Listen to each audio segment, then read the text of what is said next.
Hello, Rob here. I want to talk to you about this idea. Well, for lack of a better word, I'm just going to call it what's old is new, what's new is old. And it's got to do mostly with developing products and services and staying relevant in your market. So when you've been around as many decades as I have, and it's pretty obvious in many different industries that things change. You know, it never stays the same. Think about the old school telephones with the crank on the side, which evolved to a regular phone with a rotary dial, then a push button. Do you remember when the push button dial came out in the 70s? That was like, whoa. And then obviously cell phones, and I don't even know anyone who uses a landline anymore. I mean, we gave up on ours years ago. But the point is that what's old is new, what's new is old, and that applies to your photography business. I want to give you a couple of examples to give you something to think about. So whatever industry you're looking into insofar as splitting up the photography industry, whether you're high volume sports, whether you're dance photography, or if you're doing weddings, or if you're doing child portrait photography, families, commercial headshots, yada, yada, yada. It applies to anybody in any of those industries. I think I'm guessing to some degree, the only exception would be, at least this is my personal experience, would be as if they locked me down, which happened to me this year and last year, and there was like nothing I could do. I couldn't open, so it makes it impossible to work. And, you know, I was trying to find different ways with which to evolve, and but you know, it was impossible to do. However, not really. Let me explain. There's two areas in our photography business that we've grown into, and I'm going to say largely by chance. We had an idea, we decided to try the idea, and the idea worked, and then we ran with it. We grew the idea, we evolved the idea, and in particular, one of those ideas, when COVID hit, was a perfect matchup. It was just like, whoom. So I'll explain those two and talk about a few other photographers as well. So the first idea that my wife and I got into is the fairy photography. You guys, anyone who knows me knows that we're big into fairy photography. We, years ago, started doing fairies, I'm going to say 17, 18 years ago. It was just an idea. Fairies in the late 90s were, you'd see them occasionally in print competitions, and they're like, we looked at those and we thought, those are kind of cool. Maybe we should try something like that. And we did. Our first client was not our first client, our first subject, our test subject was our own daughter. She was about 7 years old at the time, maybe 8. I'm thinking 7. But anyways, we started, and next thing you know, not really knowing if it was going to work, we created a promotion. We called it Fairy Day. And I had some credit with the local newspaper, so I put it out there as an actual event. I said, Fairy Day. We set aside a day, and we charged at the time, I think, about $40, and we booked them every 20 minutes apart. Which, in retrospect, we look at those and we go, 20 minutes, that's crazy. We're 30 minutes apart. But 30 minutes is more suitable because of COVID, because we want to have more time between sessions so we can clean up, and we don't want too many people pile into the studio at the same time. So, but anyways, even 20 minutes was a little bit sketchy. It worked. I mean, the idea was I'd do about 15 to 20 shots. But as we grew and evolved the product, a couple things happened. We got much, much better at them, much, much better at selling them, and much, much better at scheduling them. We just got our system down pat. So much so that we actually started scaling it up. What do I mean by that? We started to take it to other cities. So we're not limited by our own geographic location. We now do these events in 4 different cities. So, I mean, I keep thinking, if I wanted to, I could do this until the end of time and just go all over Canada and possibly the US. I mean, there's a lot of people out there with a lot of children. So fairies, we hit on it and it worked. It didn't happen overnight. We didn't go in there thinking, this is going to be a good thing. I mean, you hope it is a good thing when you go in there, when you start something new like that. And I think it's a naive notion If you start off and you think you have an idea and you're gonna hit a home run, to me that's a red flag. You got to really be careful when it comes to creating a product. I like to use caution all the time, step by step. There's no way that you can prove that it's going to work if it's something new, like what we had done with fairies. Now, I've always said this, and I'll stand by this to this day. It's really nothing more than child portraiture. That's all it is. Now, it's heavily slanted towards the girls. However, we do photograph the guys, but the market for the girls is much, much bigger. Let me put this into context for you. The wedding industry would probably be 10-20% max of what it is if it wasn't for the ladies. I mean, they get really excited about this stuff, and they're largely the driving force. I mean, let's call it what it is, and that's all a beautiful thing, right? If it were up to guys, we would just, get married in the garage or the driveway. Yeah, or the tavern or at the local restaurant or whatever, just no big deal. But women like to celebrate this stuff. This has got a deep, abiding connection for them. So in that respect, I feel that that's one of the reasons. I mean, you could dig deep into that rabbit hole, but I'm not going to. You can easily say that there are many reasons why there's such a bigger market for fairies and little girls. It's a big market. I'm just going to run with it. Now, we do get clients who say, can we get our boys in there? And we do the Game of Thrones. We also have the sort of the Hobbit look for boys. And in all honesty, we don't see that many. I was there, we push it, we sell it, and they ask, and we accommodate. But there's just not a lot. So on a typical fairy day, if we photograph 25 fairy sessions in one day, we might see one of those where the brother, the sibling will come in. Once in a while, it'll be just the dude, and the parents want just the dude. But anyways, I think the accommodating the boys, in the image you can see on the screen right now, that's a separate promotion we created. It's called Medieval Day. That's very much along the line of the Game of Thrones. So we have those available as a separate promotion. Not as popular as Fairy Day. Fairy Day is huge. It's humongous. So it's about 80-20. 80% better than Ice Fairies, Medieval Day, or Boys on Fairy Day. I hope I make sense. But again, what I'm trying to say is that there's nothing new here. It's really just child portraiture. We're photographing kids.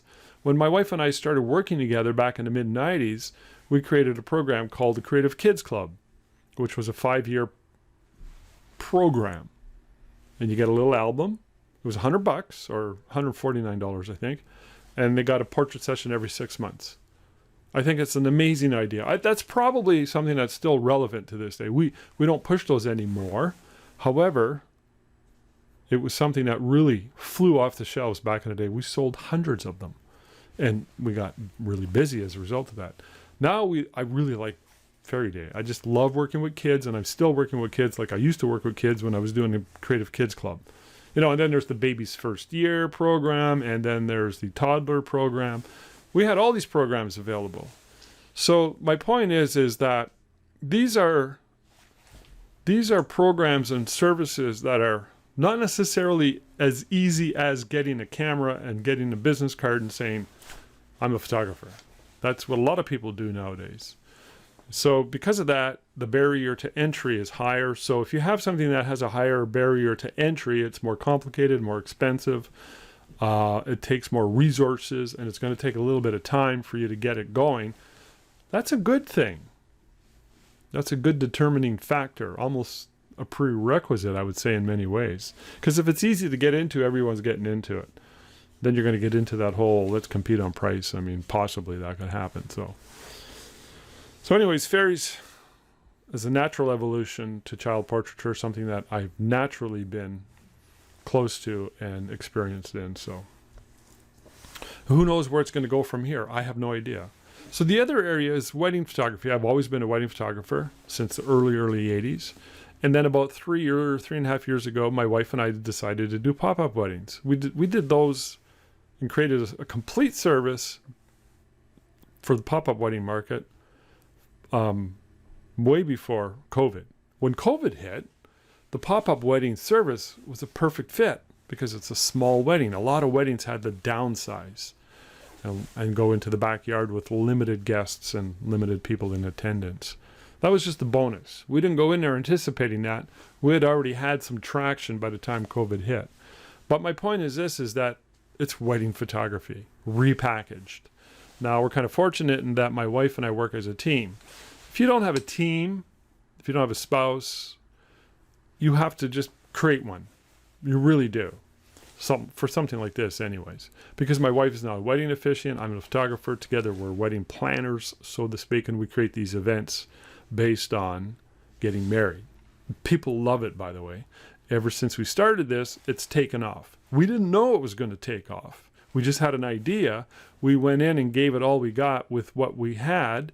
And I don't like throwing a ton of money at stuff like this, but I do want to throw the necessary amount. So you got to think about, well, what is it that I need to do to see if this is going to work? Because if you try it and it doesn't work, you're stuck with all these expenses if you overspend. Let me give you an example. We had to spend a couple $1,000s to get her certified as a wedding officiant. All right, that's got to be done. You can't work around that unless you want to hire out and hook up with another wedding officiant, which is an option. But you better be good at networking and working with others and making sure you're on the same page and organizing everything. But it's much better, in my opinion, the way we worked it with just my wife and I. So I was thinking we should buy some supplies, couple arches. We have one arch, but I was thinking it'd be nice to have a couple arches, some chairs, some nice chairs. I've been looking at chairs, the nice folding vintage chairs. I love those. I was thinking we should buy 30 of those.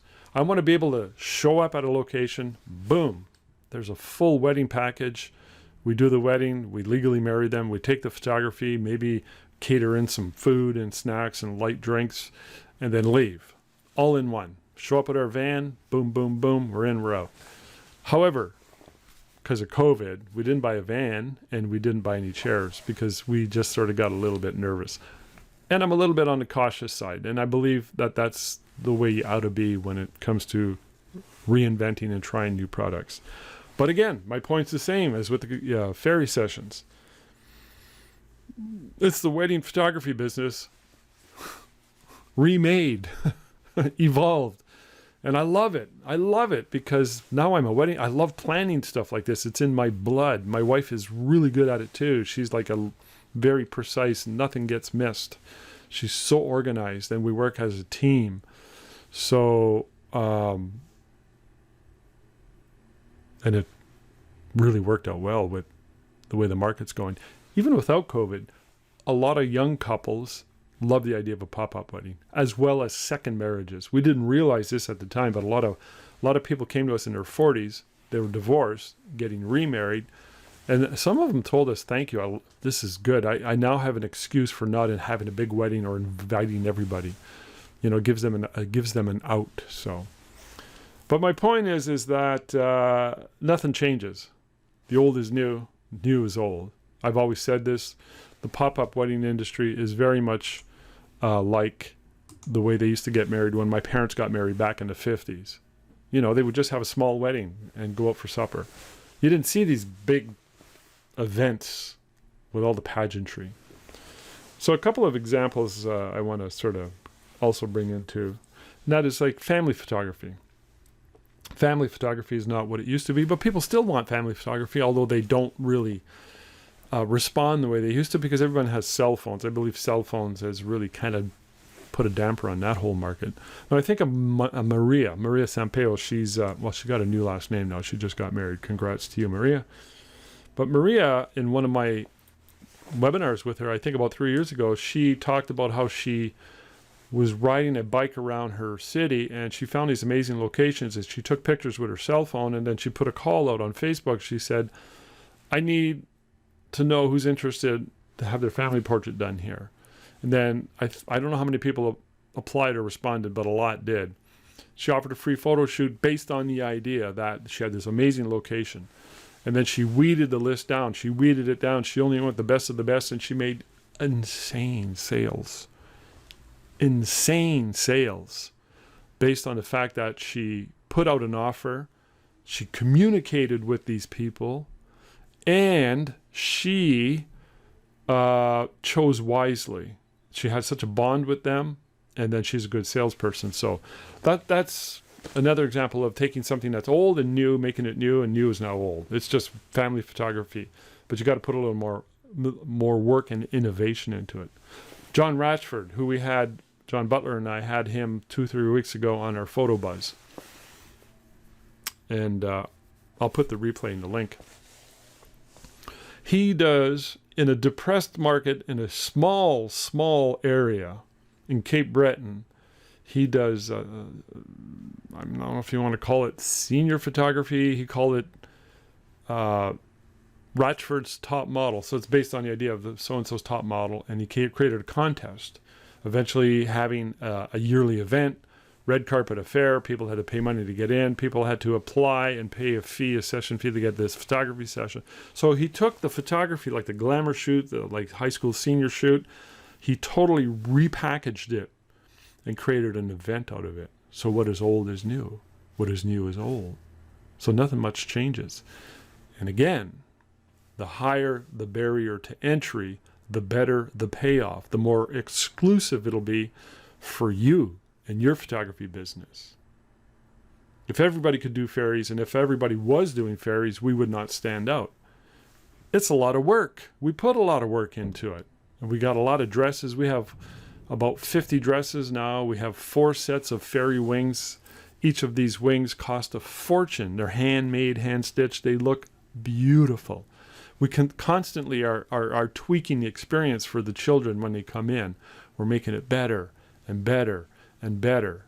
So this is not your typical somebody who goes out and buys a camera and gets a business card or puts out a Facebook page. It says, I'm, families and weddings and children and newborns, $150, and you get all the files. You can see the difference, can't you? So that's important. What's old is new. What's new is old. And if you do it high quality and you have a great experience, you stay profitable and you stay relevant. All right. Thanks for watching. I much appreciate it. Give me your comments down below and subscribe to my channel. Thanks.